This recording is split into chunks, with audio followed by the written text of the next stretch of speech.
What is going on, everybody? It is me, your boy John with Grand Exploration, and welcome to another episode of The Build. Today's build, it's a little more special. I'm happy and excited to say the Granite Grand is getting her 3-inch lift.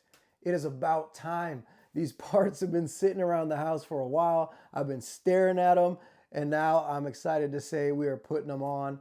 And oh gosh, I'm not going to do a whole bunch of talking about this. We're going to get straight to this install. But first, I have to ask you, have you hit subscribe yet? Because if you haven't, smack that subscribe button. We're making new videos every Friday. So if you hit that notification button, you will not miss any of it. And for those of you who are subscribed, thank you so much for your support. You guys have helped this channel grow just bigger than I ever could imagine. And I'm so thankful for it. I am excited to see where we can take this, and I am just beyond humbled to take you along for this journey. So, without further ado, let's get to it because the Granite Grand wants to get a little taller. So, let's do it.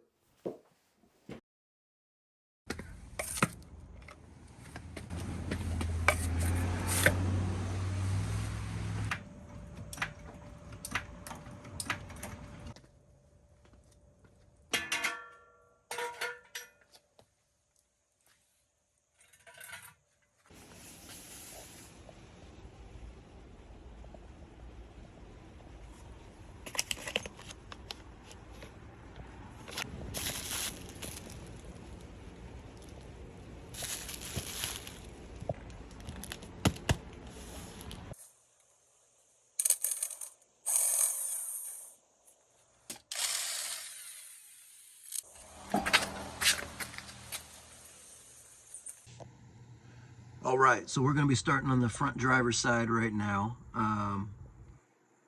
What we need to do first is actually get this sway bar link undone. I'm suspecting that the bottom portion of the link is going to be the toughest to break free. I sprayed it with some PB Blaster last night, so hopefully that kind of broke things up. The top shouldn't be too hard because I had it off not too long ago, so I'm praying that's easy. But yeah, we are going to get that off first, and we're going to be replacing that sway bar link with the new BWOODY sway bar links anyway. So we're getting it all done at once, lift and the links. But to get the sway bar links undone, you need two tools. I've talked about this in previous videos. You need a pass-through, which I think is going to be a... Let me get the right size in a second, but you're going to need a pass-through for the main nut, and then behind it you need to use an 8mm socket. So I'll show you what that looks like right now. So here's the sway bar link, the top portion of it. We got our pass-through. This is a 18mm pass-through socket. It's going to go over this, all right? And then that guy there is an 8mm. You want to put your 8mm socket on that so that everything doesn't just keep spinning while you're loosening it. So we'll do that, and we'll do that.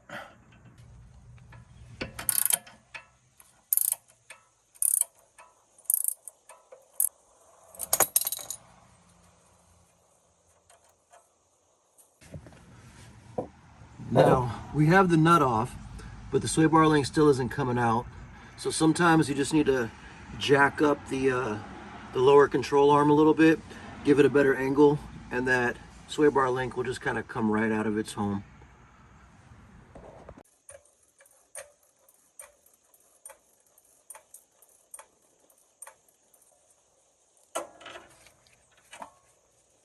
Voila. Alright, so we're going to do the same on the bottom portion of the sway bar link, but this thing is still pretty cruddy, so we're going to hit it with some PB Blaster, let that sit for a bit, and then move on to some of the other steps while we let that soak in. While we let that lower, or the sway bar link, soak in that PB Blaster, we don't really need it undone right this moment, so we'll do that later. In the meantime, we're gonna go ahead and get this upper control arm knuckle undone. And to do that, first you need to get that little, there's a little Carter pin right there. If you can see it, I don't know. We gotta pull that out. Then this castle nut on the bottom, we're gonna use this is the Rocky Road upper control arm too, by the way. So that knuckle uses a 27 mil. Let me see. Yeah, 27 mil. And you may need a breaker bar. Sometimes things get sticky, so breaker bars are always good. So let's do that.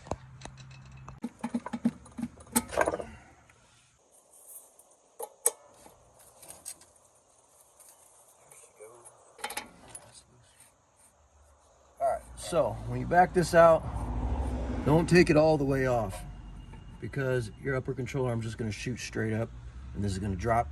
So leave a couple threads on that castle nut. And then what we're going to need is a persuader, as my boy Mike would like to say it, a nice little mallet. Let's do that. So when you're getting this knuckle off, you want to give it some taps with the old persuader. I found this, at least on this one, this rubber one doesn't really do much. I do use the metal end, but I'm not just smacking crazy everywhere. I'm mostly concentrating my hits on that knuckle, sometimes lightly here, and then she will pop just like that, and then you can undo the rest of the nut. So let's try that.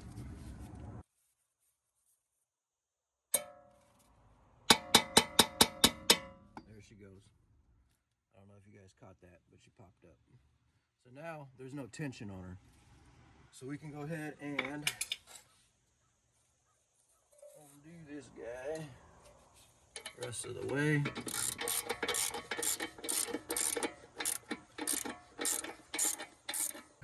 When I got this RRO upper control arm unit, I noticed that, you know, mine has to run the spacer down here, which I'll take off in a second. But with the spacer, the castle nut, and then this little black boot underneath the blue boot that holds all the grease in the ball joint, I find that there's not a lot of space, and my blue boot tends to be just squished all the time. And it doesn't look like the pictures that are advertised.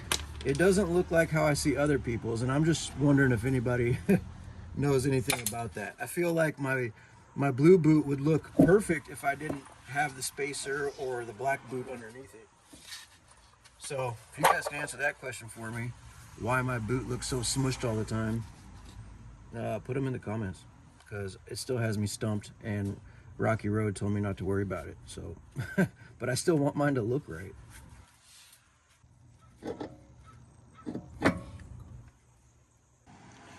All right, now that we got all this taken apart, all that's left is to loosen up the strut. So we need to loosen it at the bottom, but first we need to come up to the engine bay and loosen those three there at the top of the strut mount, so we can put our 6 Monkeys 5/8 inch lift shim, say that 10 times fast, and put that on top of the strut. All right, we're burning daylight. All right, the nuts on top of the strut mount are actually a 12 mil. I'm just gonna continue to use my pass-through. Okay, now we are loosening up the lower strut from the lower control arm. That is going to be this is the only socket I have that's different, a 15/16. So you're gonna wanna probably use a breaker bar for this. I've been juicing up this bolt all day with PB Blaster. These things can be hard, and this is what makes your job long. This is probably the hardest part of the whole job here.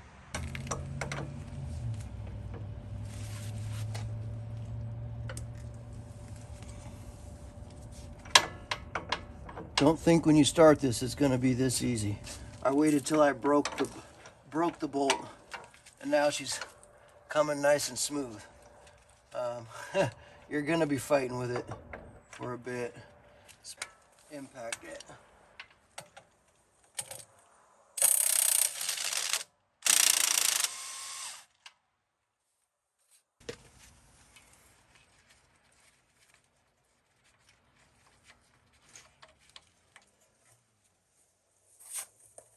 also a washer in there. Don't lose that. Also, what I found that helps is if you're having a hard time backing the bolt out of the strut, lower part of the strut, go ahead and jack the LCA up. Try to get this as level as possible. Get that bolt straight so you can back it out. We are going to lower the jack from the lower control arm. Do it very slowly. You don't want everything to just drop. Let it come down gradually, as slow as you can. And that's going to help us drop this strut down.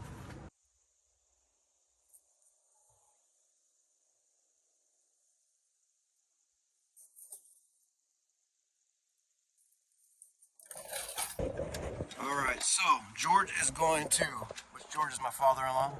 Say hi. Hi. He's gonna undo those 3 nuts on the top of the strut mount, and the strut should drop down for us.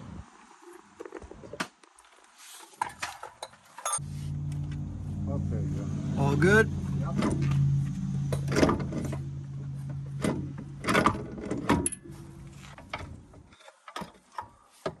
There we go. All right, so we got the strut lowered. Everything's loose. Now, you don't need to pull this further down anymore, because all we have to do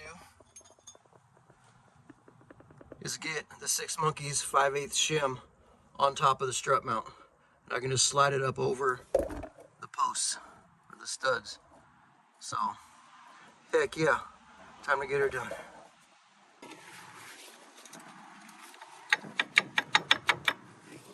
Alright, she's on.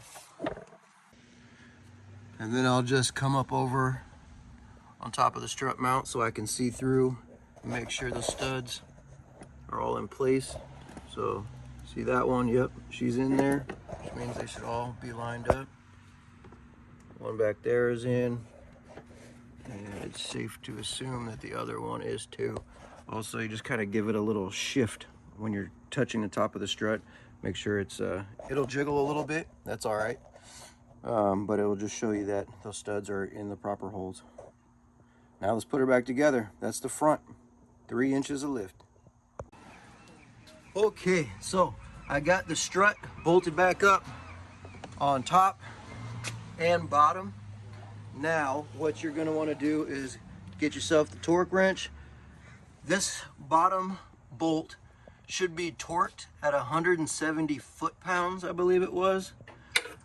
My torque only goes to 150. I need to go buy another one that goes higher, but for right now I'm going to torque it to 150 and then give it a couple extra turns for some insurance. And that should be plenty tight, but do torque it to 170 foot-pounds. Also, at the top, these are just still finger tight right now, not even that fully.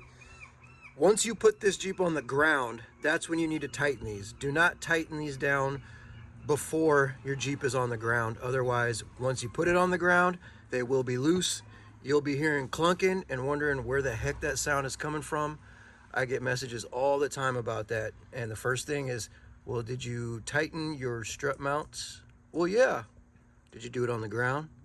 Oh, I don't remember. So make sure your Jeep is on the ground, then tighten these all the way down. I forgot to mention, when you're putting your upper control arm back on, you're going to tighten this back up and torque it to 70 foot-pounds. So this was not fun. I don't know if I just chose to do it the hard way or what, but it was something to try to match the LCA up with the lower part of the link.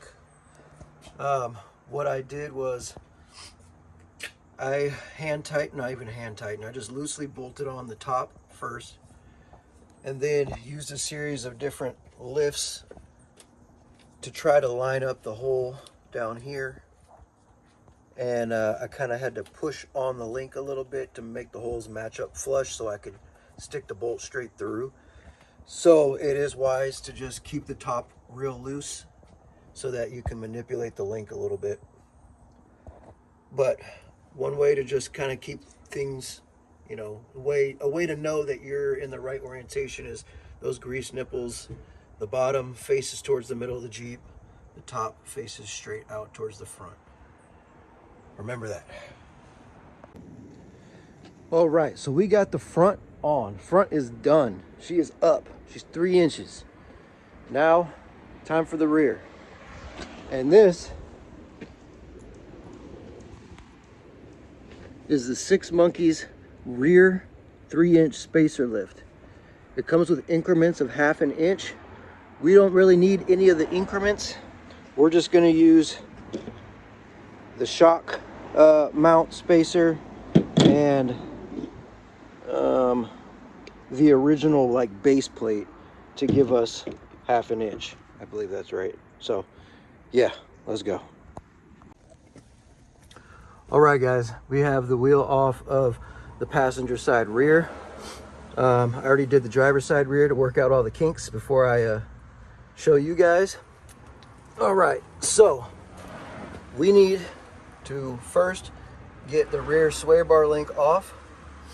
Now, I haven't found another way to get that link completely off without unbolting the whole sway bar, which I did there, because the back of this link hits against the axle, and so yeah, you got to take the whole sway bar out to get this thing loose. I hit it with some PB Blaster, so I'm just letting it soak in. All right, so next we're going to be taking off the upper control arm in the rear, and then I can't remember what this is called, but we're going to take this out too. Both of these, this guy, and that bolt there are all 18 mils.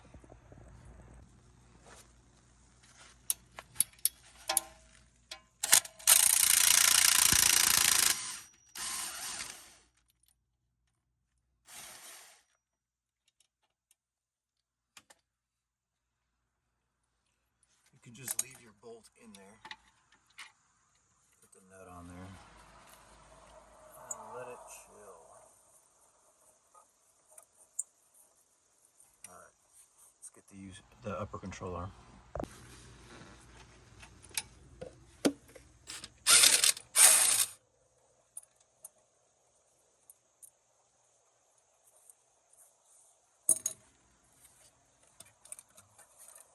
If you got a smaller impact, that'd be useful.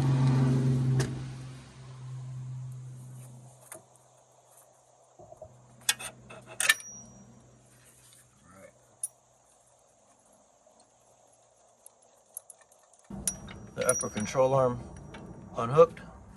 Got this guy unhooked. And we got the sway bar links unhooked. So we are going to unbolt the shock mount, and then we're going to let her drop slowly. All right, so this looks like it's this is a 17. I think this is more like a 16. All right, back with the 16.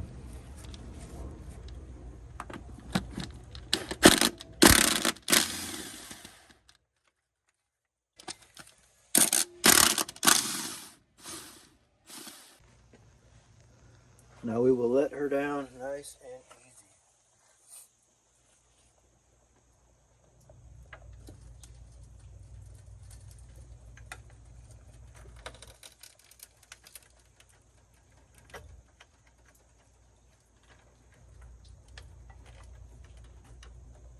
All right. Now time to get the spring out. So I'm gonna hit the spring with a little degreaser or WD-40. Make her a little slippery so we can get her out of there.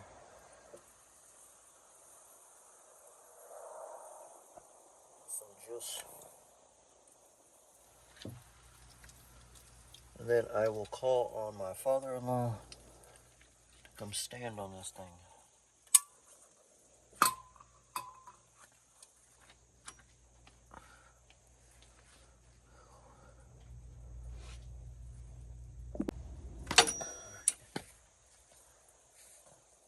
So I didn't show the whole thing there because I was trying to figure it out myself. So I put some lube on the top of this coil, make it slippery so you don't have to push down too far, but you do want to push down slightly on this guy with your foot while you pull the spring. Just be very careful because you know you got your brake lines and stuff like that, and there is not much slack there, so be very careful. You can unbolt them if you want. That's something I should have done. I was being lazy, trying to hurry up and get done because it's nighttime now and the wife's wondering where I'm at. But no, don't take any chances. Just unbolt those. I think that might be a 10 mil. I'm not 100% sure. But I got lucky, nothing snapped, and we got the spring out. So let's put this 6 monkey spacer in. All right guys, please forgive me for the dirty screen. If you can't see clearly, it is raining and I got grease everywhere, so try to clean off the lens. All right, this is what the 6 monkey spacers look like. This is for your shock mount. It's gonna go right on top of there. Bam. And then we have the coil spacer. This piece on top, don't worry about this bolt. You just put that there to keep these all together. This top piece is your base where your spring sits, right there in that clevis right there. Make sure you line that up with the bottom of your spring so it stays put. And then all these are extra spacers. They're 1/2-inch spacers. We're not going to use all of them, of course, because I don't need to achieve 3 inches by these spacers alone. We already have a 2.5-inch Dobinson lift.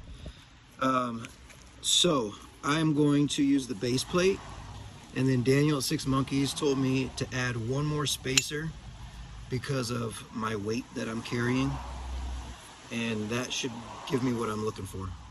But if you guys had a stock suspension and was just looking for a 3-inch lift, you would buy this set, use all the spacers, as well as his front spacer kit that are all available on his website, 6monkeys.net.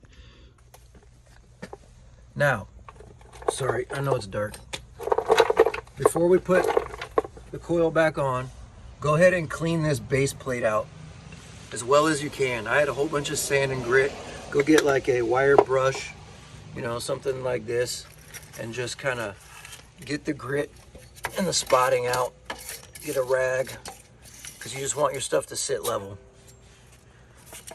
All right, then we're gonna put the 6 Monkeys base plate in. All right, so here is the base plate. Keep an eye on where you put that clevis.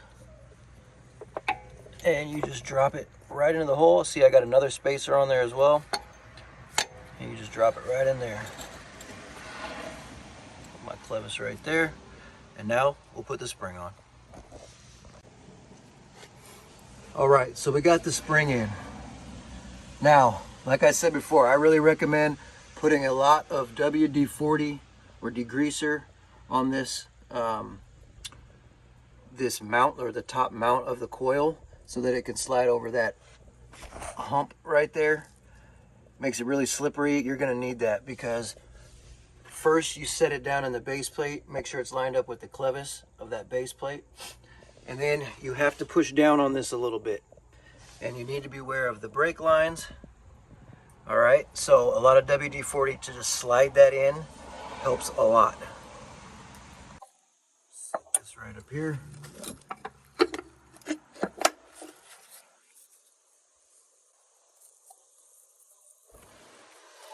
Sure she's lined up with the holes.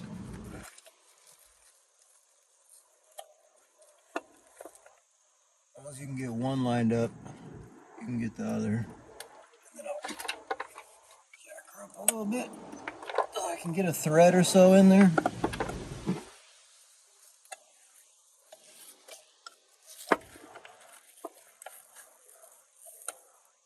I'm just going to thread her up a little bit, not all the way.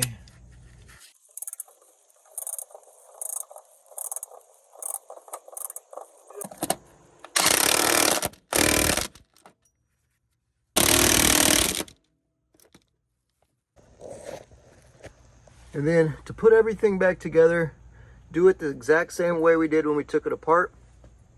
Now that we're all bolted in, I'm going to jack up from the lower control arm so that the upper control arm can meet its home and we can bolt all these back in. The big one that's slightly curved is going to be the top. The smaller one that's straight is going to be the bottom. And these are going to go on the inside. So inside of the lower control arm and sway bar, not the outside facing the rear, but the inside. And I'll show you. All right, so it should look like that. I'm in the rear of the vehicle. It should be on that side.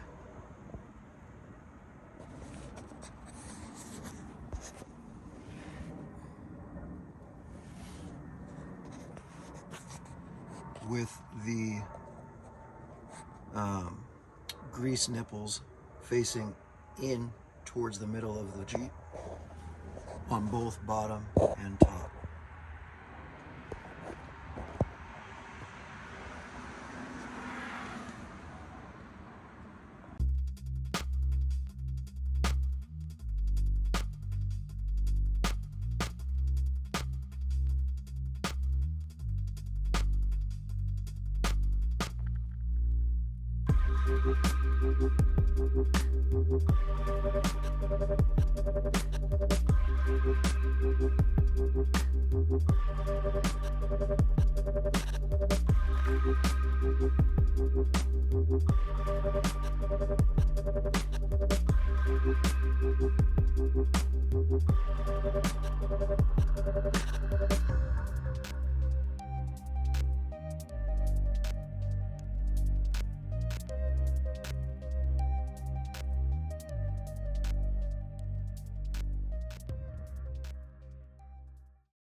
All right, let's do some measurements, shall we?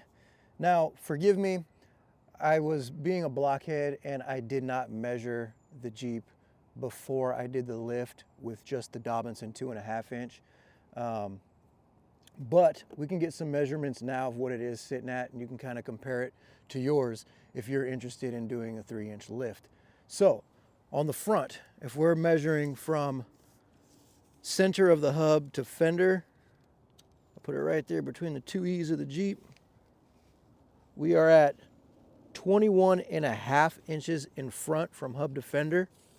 And let's look at, since the Jeep still does have a slight rake, let's see, from the lowest point from ground to the bottom of my rock rail is about 16 inches. And from the highest point, ground to rock rail, 16 and a quarter. And from rear, on the rear tire, center hub to fender, 21.75. 21 3/4 in the rear. Now, I don't know about you guys, but I think the 3-inch lift on the WK2 looks sick. I fell in love with the Grand all over again. I'm super excited to finally have the 3-inch lift installed.